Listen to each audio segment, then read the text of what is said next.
Good afternoon, everybody, and welcome to today's Better Managers Briefing. I'm Anne Francke, the Chief Executive of the Chartered Management Institute, or CMI, and each Friday at this time, we try to bring you views on topics that matter.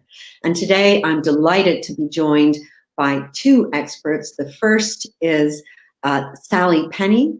Sally is a barrister and a CMI companion. She's also the founder of Women in Law. And the second is Dame Moya Greene, who is the former CEO of the Royal Mail and one of the founders of Me Too Pay. And we're going to explore how we can ensure that employment promotes equality and greater inclusion as we come out of COVID. So welcome, Sally, and welcome, Moya. Delighted to have you both. My first question, and let's maybe start this with you, Sally. Before we talk about COVID, can you share your views about the state and pace of progress on gender and perhaps also ethnic diversity pre-COVID and what some of those challenges were? Yeah, well, first, thank you so much for inviting me to join you. I love these Friday afternoons. They're a really good source of getting info. And I want to distinguish panel now with Moya this afternoon rather, feels like morning. So, what was the pace and I guess the progression on gender and indeed ethnic diversity was progressing, but it was still poor. So if we start at the top, we know about boards. I know CMI have been doing excellent work in documenting women on boards and also gender pay gap and ethnicity. But in the employment, we still don't have sufficient women in senior roles. Now, in management, there's an improvement. And if we look at, for example, entrance levels, great, lots of gender diversity entrance into businesses and indeed in the law. The issue remains progression. And of course, in terms of ethnicity, this week I did a newspaper review this morning on Times Radio. One of the issues, for example, of the BBC is a lack of progression there. And that's relevant in terms of employment law, because, of course, we are funders of that. So there's a moral argument, one. And secondly, a public broadcasting corporation ought to be more representative of the society in which it serves. And when employees are making resignations and indeed stating that there have been ongoing issues for a number of years, then we can see clearly there is a distinct lack of progress. But it's not all bad news. And COVID, to a large extent, I know we're going to come to it, will change that. Because in terms of gender diversity, we've been talking about part-time working and so on and so flexible working. I prefer agile and smart working myself over part-time working. But in advising the clients that I advise, businesses and individuals, so respondents who are responding to claims and the employment tribunals in cases, and individuals, what I advise about the progression of gender and indeed ethnicity is keep an open mind and think about the smarter ways to engage those people. Because often businesses say, I just can't find them. I can't find them. It's an old argument, isn't it? Yeah. So we're going to come on to COVID, but that you touched on many of the challenges. Moya, what are your views on the state pre-COVID on these big questions? Well, we have made progress clearly, but there's a lot more to be done. And I'm at the end of my career now, and things are a lot easier for me. It's easier for me to step out of line and to be a lot more vocal and to make a bit of noise. As I was an executive and moving my way up and trying to take advantage of every opportunity for progression that came my way. Of course, there are penalties for stepping out of line. And I'm sure that's true for women of color as well, and people of color as well. So, there is a huge, especially in business, there's a huge demand to conform. And we are still very much beholden to a single group who make most of the progression decisions, make most of the hiring decisions, make most of the compensation decisions. And that group is a middle-aged, white, very well-educated male. And so I do think that what we're talking about here is a moment where we appreciate that in order for power to be better distributed in our society, we're going to have to claim it. And we're going to have to be noisier than we have been, because I know of no case where power has changed because it has been just freely given up. It has only changed because those who feel they have as much right to it as those who hold on to it actually claim it. And so it means that it falls to women like me, who are at the end of my career, and I've had the benefit of all of that progression, to be a lot noisier than a 40-year-old woman can be, because there's just too much at stake. So I don't think COVID has changed that. I think the only thing that COVID has shown us is that, the essential people in our society are not people like me or the managers or the CEOs. The essential people in our society are the people who are on the front line. And they are, in many cases, in many occupations, they are disproportionately women. And in most cases, they are not paid very well. And I think what we've learned is that in addition to thanking them and clapping for them on Thursdays, we should pay them on Friday. Yes, well said. Really good, important points. We're going to come now to on some of it. We're going to come to COVID. I think I might have a bit of feedback on my sound. I apologize if that's the case. But how do you think that these issues have been impacted by COVID? And are there some areas where we've made progress, for example? And where do you think that we are doing some setbacks?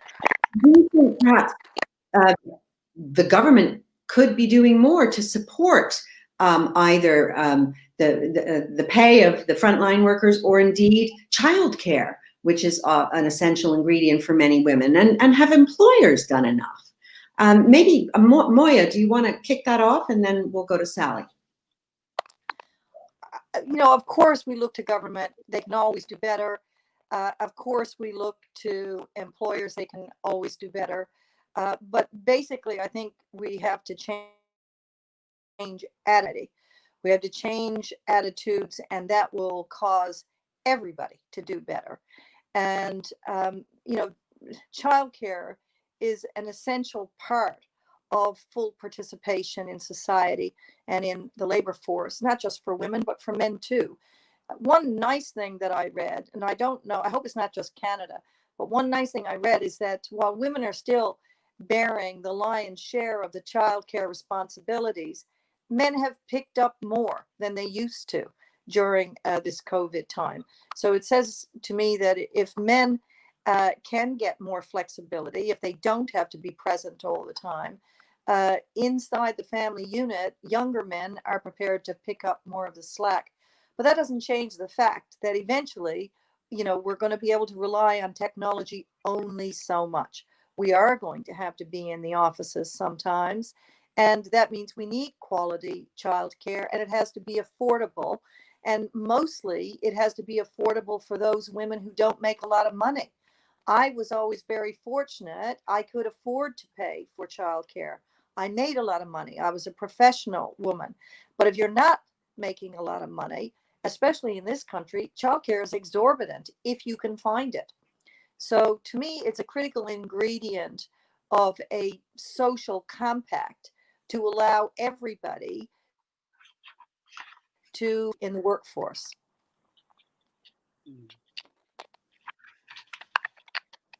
Sally, what are your thoughts on these questions? Well, I've got a lot to say on that. I agree with a lot of what Moya says, but one of the issues, if I can kick off, she's spot on about COVID and indeed, men picking up the slack. But the reality has been that women working, professional women working, and I see them all because they're lawyers, is that they become not just professional women, cooks, teachers, counselors, cleaners, God forbid, trying to do one's work and teach children and do all of those things. The traditional 1950s role where women had moved on from because they could escape and go to work, earn income, and therefore make a decision about progression and indeed the distribution of that income in the household has gone backwards because they were stuck for so long. So, but I don't want to be entirely negative. The positive has been that the home working has cut travel and some of the nuanced nonsenses that both genders were spending time doing. So that is a good thing. Let's be frank about it. Long train journeys and flights to go and represent people, that's gone in my day job. But we need to be real about some of the issues which are arising. I don't know if you saw the Telegraph this morning, the headline, Pret-a-Manger making large redundancies up to 2,000 as part of their restructuring.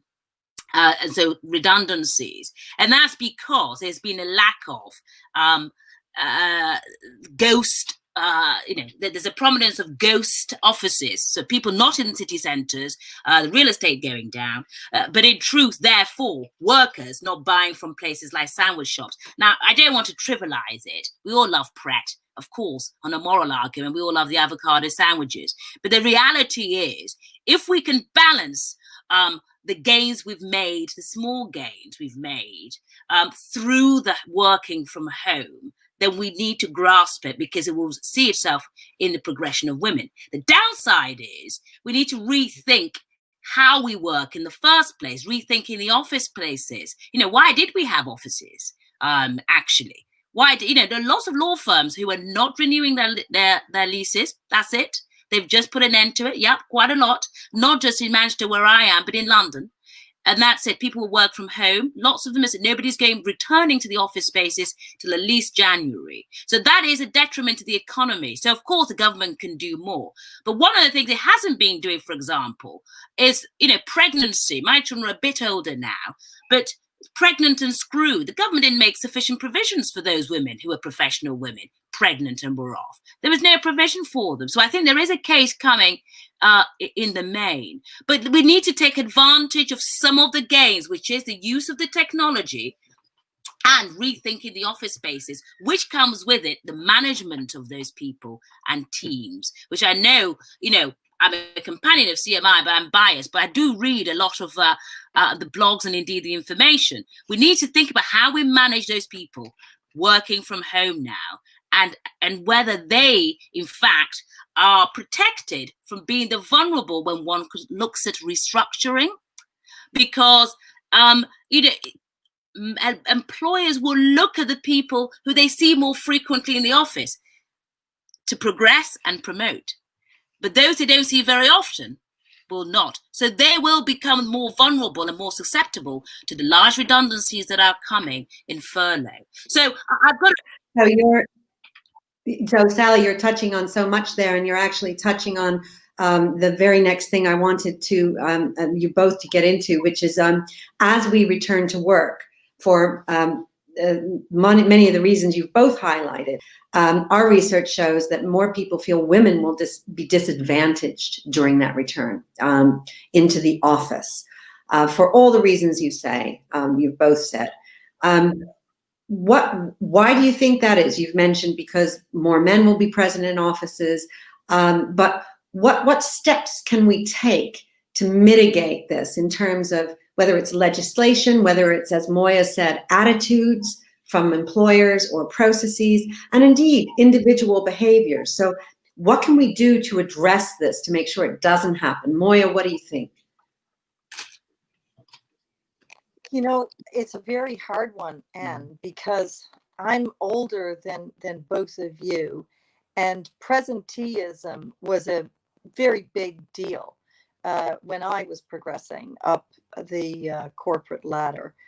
And I think it's still there. And the new version of it is those who, really make a strong case for flexibility and for processes to change so that they can juggle better different sets of responsibilities. The fear that I have is that those people are going to be considered less committed to the job, less committed to the career.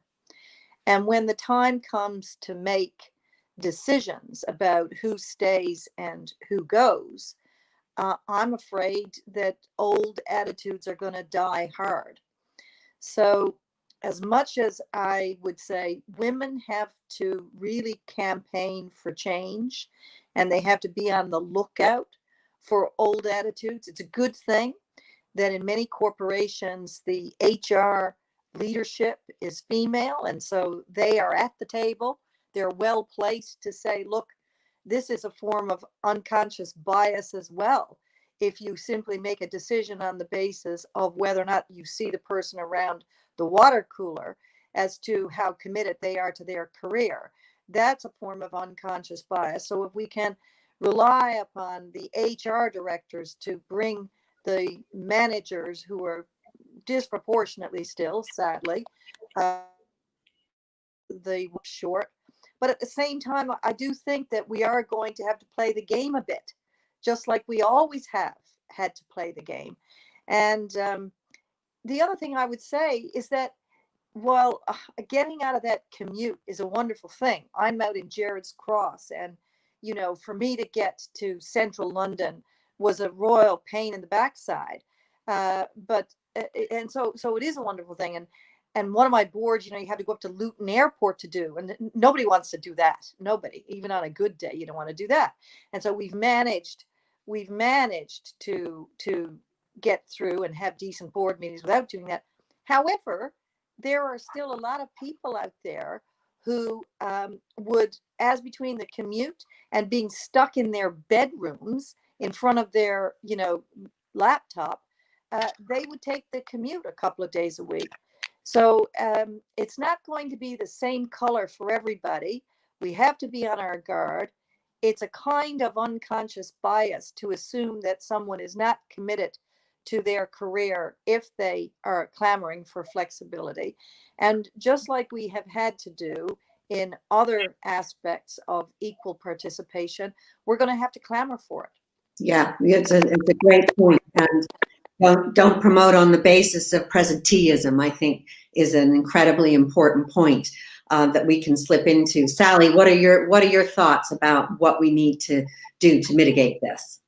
Well, a lot. I agree with a lot of what Moya says. The great thing about being on here is having the three of us on with different experiences. So it's wonderful to see. So Moya is absolutely right. The presenteeism in law, for instance, was when a lot of the men, we all love men, we married them, but they would leave their jackets on the chairs, go out for long lunches, of course, with the male clients. Yeah, and they were still being promoted because of presenteeism. So that's a very real example I have seen for years. But in terms of practicality, Moya is right about the unconscious bias, and that the women will be the ones that suffer. This is happening now, the criminal courts, where there are Nightingale courts. So the courts will be opening to start at 9 o'clock. So people will be expected to be there really 8 o'clock. And so if you've got children and all the usual care and responsibilities, 9 till 6 o'clock. So really that means an 8 o'clock start till 7. Exclude the commute, physically there, okay. It's just unworkable. And the caveat is that it will reduce the backlog of cases. Of course, we all care about access to justice. It won't. There was a backlog beforehand. The casualties are those with caring responsibility. So we're seeing it the very real point. What can we do? Not to be making those discriminatory decisions, which they are, through unconscious bias, because the women will be casualties. What we can do, the positivities I've written here, is self-check with those people who are the vulnerable. Sometimes they're minorities who don't want to go in the office because they've seen the evidence and the statistics. So we should be making health and safety checks, use the regulations to make a risk assessment to say, look, we've seen the risk assessment. How do you feel? Because one of the things Moya is spot on about, which I had written here, is well-being. There is nothing better than the camaraderie, not just in my own case of going to court with my clients, my solicitors, or going to boardrooms, the boards I sit on, having those discussions, albeit it's about, the finances and so on.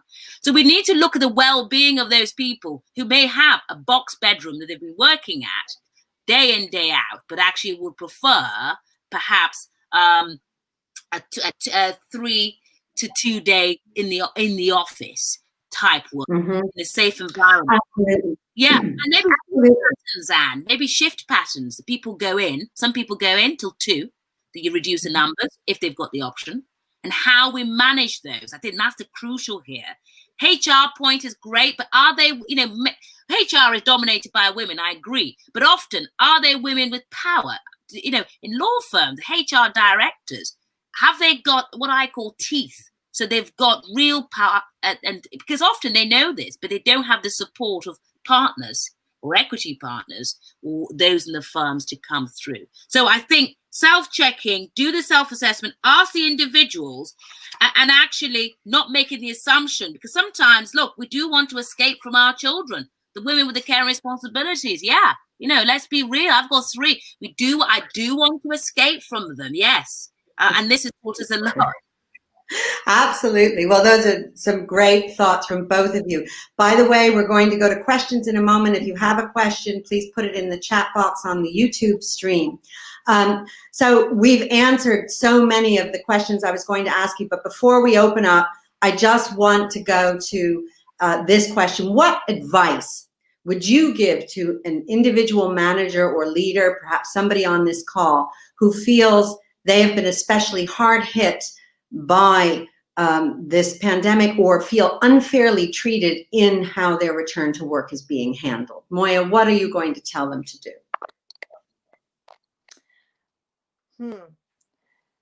Well, you always have to complain in your own best interest. And so there's a right way to do it, and there's a way that is riskier. And because all complaints are risky eventually, because people, you get labeled a troublemaker, but as I've said at the outset, if things are going to change and you're going to have a different distribution of power, then it isn't going to be freely given. It's going to have to be clamored for. I would test it out with a coworker that you trust first, who you should talk to and how you should talk to them, and what specifically do you want, and how practical is that? It might be okay in your case, but does it work for everybody on the team? Because, corporations are big about treating everybody the same, even though the circumstances of everybody are not the same, but they're big about that. And so my advice when people ask me about how to complain, it's a really region. You have to take a risk-based approach to it. And the best way to start is testing out the how with a coworker that you trust, and then take it from there. Practice what you're going to say. Be very specific about what you want. Make sure the ask is, in fact, doable. It's not going to be any skin off anybody's nose. But you do have to bring up what you think to be and the reason why the solution you propose is a good one. That's great. That's great advice. Sally, what would you advise an individual who feels unfairly treated in the return to work? Well, I don't want to be the big lawyer card. I'm busy enough. I don't need work. I can be totally honest to that. Good lawyers don't encourage litigation. So what I would firstly say is that Moya is right. You have to be strategic and choose what's worth complaining about, what there isn't. So if you're a manager, you may be getting a lot of complaints where there's grievances. People have read the regulations, or general complaints about the treatment during lockdown and now the return. And then thereafter, the issues will come about the progression post. So there's like a 3-stage effect. So the first thing I would say is the handbooks are not going to have all the answers because we've never been in a pandemic before. And so, hand on heart, I wouldn't be encouraging that. And also it gets people's backs up. Remember, the virus is still here. It's going to be here an awfully long time. So I think that managers and indeed employees have to be strategic about what it is they're complaining about. If it's unfair treatment, what is the treatment that's unfair? Moya is right about having co-workers, but I call them a mini board of directors that you can go to, almost like allies, not your mum, to say, this has happened, I didn't like X, I wasn't provided with X equipment, my computer facilities weren't brilliant, so on and so forth. And see it out loud, write it out so one can read it before you go to managers who are going to be inundated, let's be real about it, and think if it's worth doing so. If the complaint is about, I should have been paid 30 quid a month during the 5-month lockdown and they didn't, well, nonsense. There are bigger things to worry about than that. Those sort of complaints are not worthy. And in any event, employers, managers should really just think about a simple expenses claim. But remember, we are in a recession now. So actually, it's better for people to be in work than out. And we're going to see mass redundancies because furlough is coming to an end. So the first thing I would say for people who feel they've been unfairly treated is not to just bring an unfair dismissal claim. You all know they're hard to win.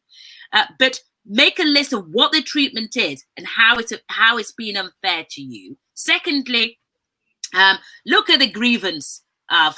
Companies have got beautiful grievances. I've drafted a lot of them, but they won't deal with this situation and have a stop check and think. The old day, I use a fountain pen. The old days, you would write a letter of complaint, wouldn't you? I've never been employed, but if you had a real complaint about something on a pragmatic term, and then you'd wait for the ink to dry, use a blotted paper, stick it in your drawer, and then sleep on it, and then think, oh gosh, I was being bloody stupid. I want to apply that to the law because we are going to have lots of litigations anyway in the courts in my field. But let's just be strategic about what the treatment is and whether it's worth a complaint, and then go back to the regulations and look. And if there are blatant issues such as a lack of promotion or a positive appraisal by virtue of you being isolated because you're in the vulnerable category, haven't returned to work, you haven't been visible, then that is a proper claim. And that's what managers should be actually investigating and see their treatment. But that's some really good advice. So make sure you're both saying that it's worth raising it. And then I think your advice, Sally, is sleep on it before you send the email, right? Yeah. And talk to people. So that's, Moya's suggestion of having, as you called them, allies. She said your co-workers.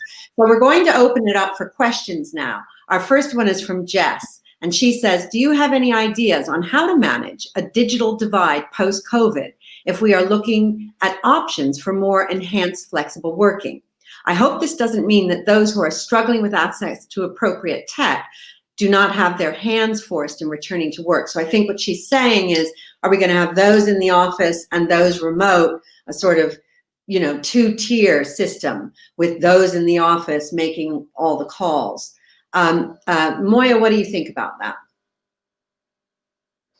It's a really good question. And I do think that the technology departments of big corporations have shown that they can work fast and they can get people online and working remotely. We've accelerated that whole movement 5-6 years in a few months.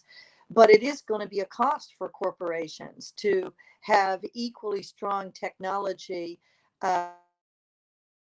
where maybe all over, not just a city, but all over a country. And so I do think that's going to be a new cost. And it's probably going to be part of the new offer system where employees agree with their managers how much flexibility do they want and how much flexibility can the corporation afford. Because, it's a different kind of tech department as well that is able to provide that kind of remote support.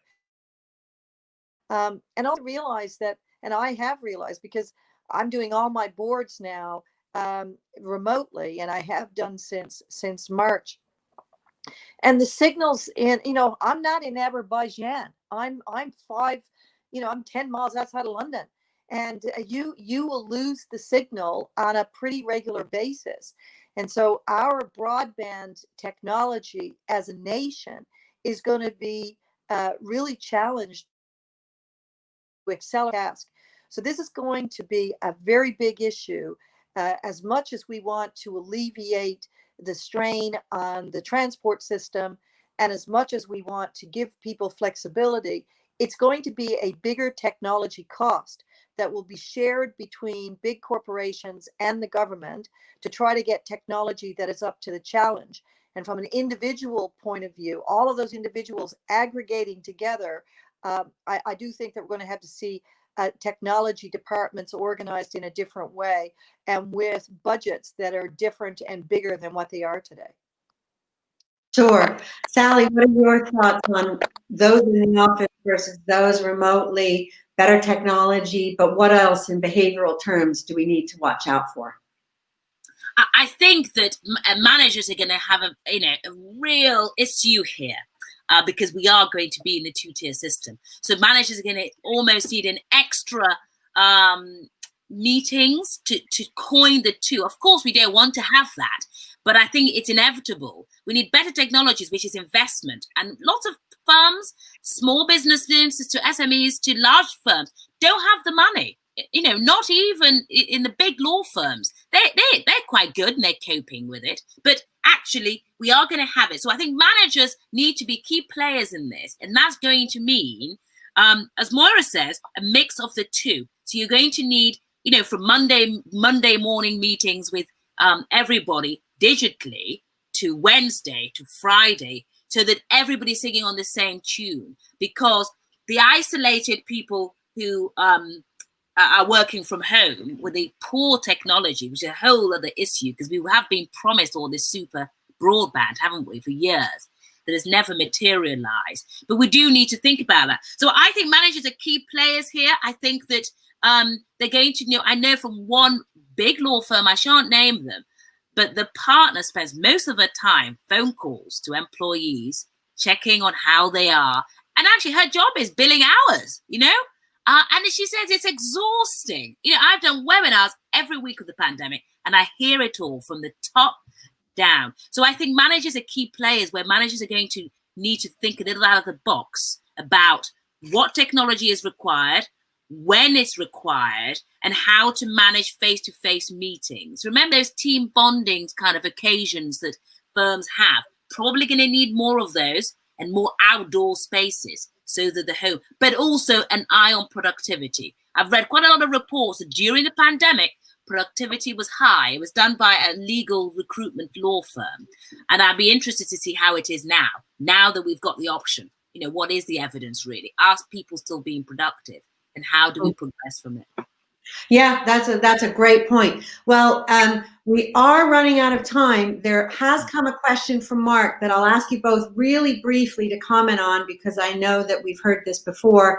He's saying the worst director I ever worked for in regards to presenteeism was a woman who took the view that she had put her career first and couldn't understand others not doing the same. So he's asking, how do you get around this? How do you bring in a better culture? So Moya, what do you have to say to that? Just briefly, please. Well, she probably came by that attitude honestly, because she probably wouldn't have been your director if she hadn't shown up at the job at all hours of the day and night. Certainly that was the way it was. And as I said, I'm a lot older than either of you. I'm at the end of my career, but I will guarantee you, as an investment banker at TD Securities, when I was in my 40s, if I wasn't there for the 7 a.m. market meeting, I would not have been considered a serious managing director at an investment banking firm. And as far as I know, not very much has changed in that regard. The guys were all there too. And the only difference was, at my meetings, I was the only woman. So she probably came by that attitude, honestly. I think it's like everything. You have to talk it out. Now that she's leadership role, she's not obliged to act like the people acted in relation to her movement, her progression forward. But as I said, even when I was a public servant, it was a big deal. Presenteeism was a big deal. If you were going to be a number 2 person, or if you're going to be a permanent secretary in a very big department, you know, you couldn't say to your minister or to somebody in the cabinet office, I'm out of here. And maybe it's gotten a bit better, but I don't think it's gotten that much better. So we need to be able to talk to people and say, look, it's not as bad as it was 10 years ago. We do have technology. We can work in a different way. I promise you these things by this time, and I promise you, you don't have to worry about it. Yeah, that's a great advice. So Sally, just really briefly, how do you change the culture in this regard? I agree with Moya. That's my answer. Okay. No. You said Well, that's a great answer. no, look, just very quickly, Moya's right. There are loads of those women. We've heard it before. They are ripe in my own profession. I can't get away with it, with saying that it's not ripe in law. I think we do need to talk about it, but I think we need more visible role models, and perhaps, you know, showcasing, if you like, the modern way, because we know burnout rates are high, and it's not great. Therefore, we don't want to lose a talent pool where people just think, oh, sod this, I am not working for that woman.